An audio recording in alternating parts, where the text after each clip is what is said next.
with details regarding Bret Hart's reported deal with WWE and more. This is Wrestling Hub. My name is John, and you're watching the Wrestling Report for April 29th. Before we get into the rest of the video, make sure you subscribe to Wrestling Hub and turn on all notifications to stay up to date with everything in the world of pro wrestling. Also, don't forget to follow us on Instagram at Wrestling Hub Official, and also follow us on Twitter at Wrestling_Hub.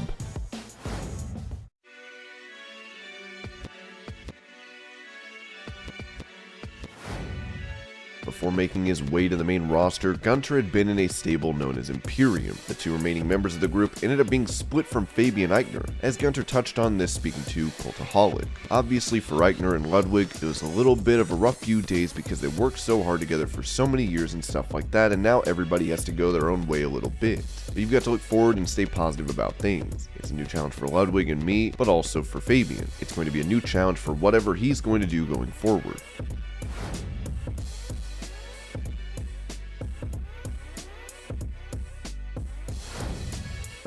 Joining Ric Flair on his podcast recently, Bret Hart talked about their matches together, as the Hitman claimed he needed no planning for these bouts. I mean, I was a guy that, like he said, was talking about Randy. You know, I could always go in the ring and call a match out there. I did not need to plan anything, like zero. I would go out and do an hour match with Rick. I really do not believe that we would ever talk without talking to him before we went out, and I could do that with Rick at any given time. At the same time, I was also part of the Dynamite Kid, a different generation that was going a lot faster and doing a lot more intricate new high spots that weren't sort of the same ones.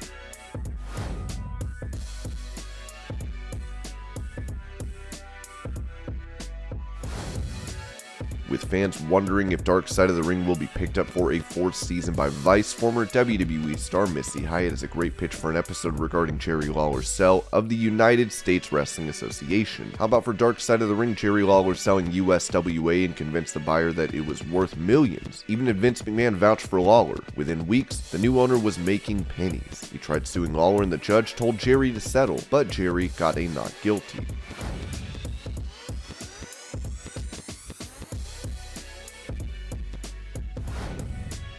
On AEW Dynamite this week, Scorpio Sky would face and defeat Sammy Guevara for the TNT title in a ladder match. During the bout, Guevara would sustain an injury, with Dave Meltzer discussing this in the Wrestling Observer newsletter. Sammy Guevara was injured on the 27th in the ladder match, where he lost the TNT title to Scorpio Sky. It was a few minutes into the match when he climbed to nearly the top of the ladder and came off with an attempt at a 630 body block, and the speed he came down was so fast this guy couldn't break his fall, and he landed on his neck and his left shoulder. He said he was okay, but hurt his neck and his back. They were in split screen for the next several minutes. Guevara was just lying there. Sky was stalling since he easily could have climbed the ladder and won, and then they'd be several minutes early and in a commercial break. So he basically played to the crowd and stalled, but it did get silly because it was clear he could win for at least a minute and climb so slow to allow Guevara time to recover. Evidently they didn't like this segment because on the West Coast feed, that side of the screen was black rather than showing what happened as it did air live in the rest of the country.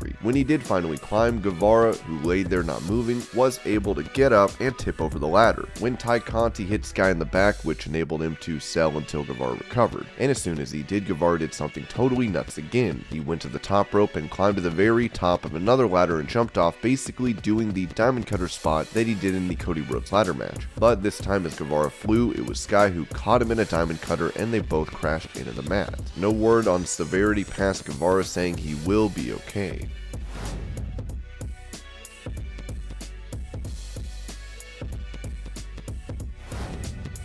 For a singles match at a WWE live event, Bobby Lashley would be taking on Drew McIntyre. The Almighty attempted a power slam, as McIntyre avoided this by pushing him towards the ropes. Unfortunately, the two hit opposite sides of the ropes, which led to them snapping.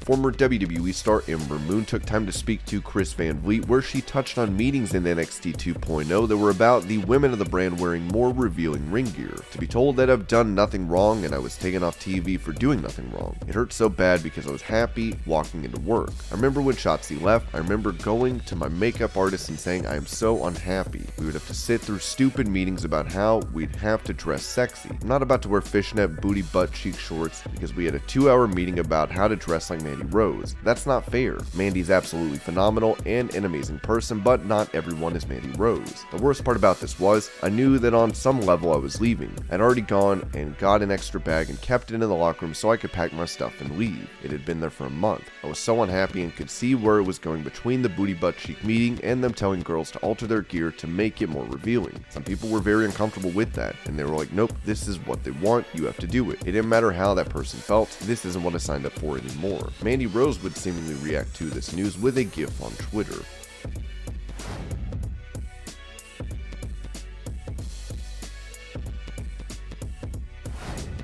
During that same interview, Ember Moon revealed that WWE stars were not allowed to mention AEW backstage. I was seeing everything going on at AEW and I was like, that looks fun. That looks like what I thought I was going to do. For a while, we couldn't even talk about it backstage because they were like, you shouldn't be watching the competitor. I was like, how do you expect us to outshine them? It was different because I wasn't watching for film. I was watching because I was envious of what was happening there. I would text Dustin Rhodes on occasions and he would respond back, we sure are having fun over here. I'm like, I see that you're having fun, Dustin. How are you? How is life? Don't rub it in. Dustin was one of those people that, when I was on Raw and SmackDown and still trying to figure out my identity within that new roster, he was the only one who would sit there and give me character advice. You need to do this and that. Fuck what they say. That's Goldust. That's the ultimate character. My man survived throughout everything. He took such an interest in my character work when no one else would. I saw him and my friend Leva Bates is like, I'm having a great time over here. See, genuinely happy how everyone was.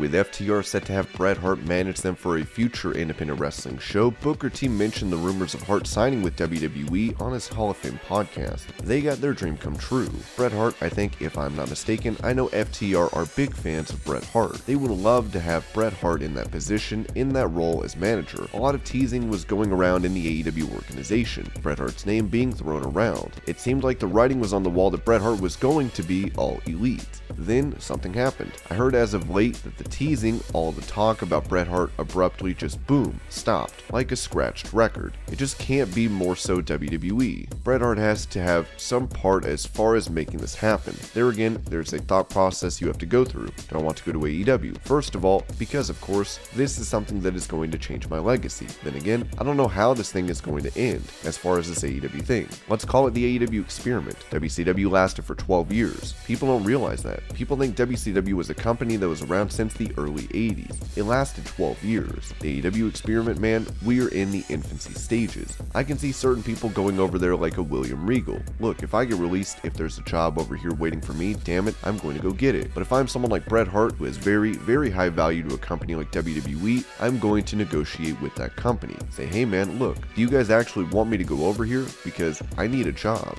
I do need some money. So I can see it happening that way. Lita was almost going to go in AEW for a minute. I'm sure she had to think the same thing. Is this something I really want to do? Change my legacy and go to AEW? I don't know how long this AEW experiment is going to last. The smart thing for Bret Hart, I think he did the smart thing for his family and the smart thing for him. Did AEW lose out on not getting Bret Hart? Yeah, I think so. But that's going to be something that they're going to have to deal with throughout the tenure of AEW going forward.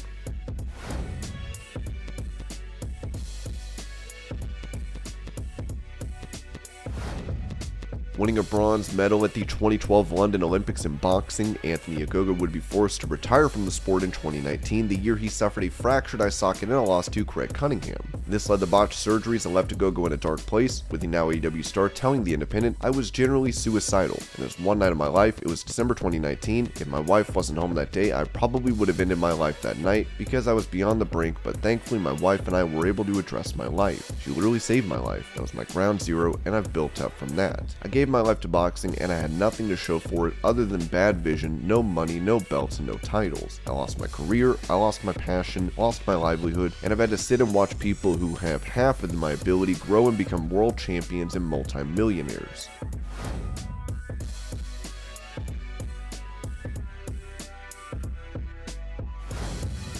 On Talk Is Jericho, pro wrestling legend Jake the Snake Roberts spoke about being a part of the writing team for WWE. This was during the 90s when Bret Hart and Shawn Michaels were having issues with one another. The WWE Hall of Famer would recall telling Vince McMahon to simply fire them. He used to have to sit when we were writing television when Shawn and Bret were throwing their pissy fights against each other. We would be trying to write television, and Vince would get on the phone for 3 hours with those two cats, trying to get them to wrestle each other. I said, Vince, what are you doing? Fire the motherfuckers, man. Tell them to hit the road. Roberts then brought up the Kliq, the backstage group consisting of Kevin Nash, Scott Hall, Triple H, Shawn Michaels, and Sean Waltman. He said they altered the wrestling business for the worse. When he brought me back in '96, he told me, Jake, look around and see where you think the problem is. I said, it's real simple, man. The inmates are running the asylum. The Kliq. The Kliq nearly killed the business. Everybody says how great they were. Well, let me tell you something. They drove it to the ground. Whatever.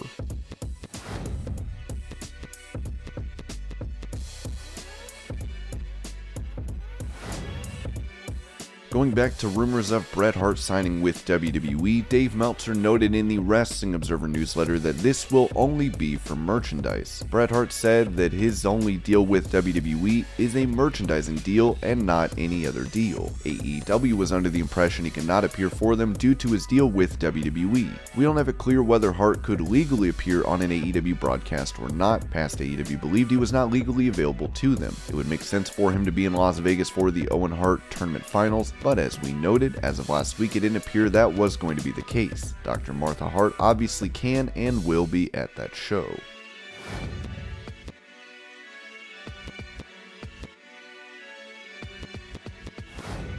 Today, WWE has decided to release many on their roster, mostly those from NXT. Fightful has reported that Malcolm Bivens, who did not want to re-sign, was released, as was Dakota Kai, Parker Bordeaux, Jalen Williams, and Blair Baldwin so far.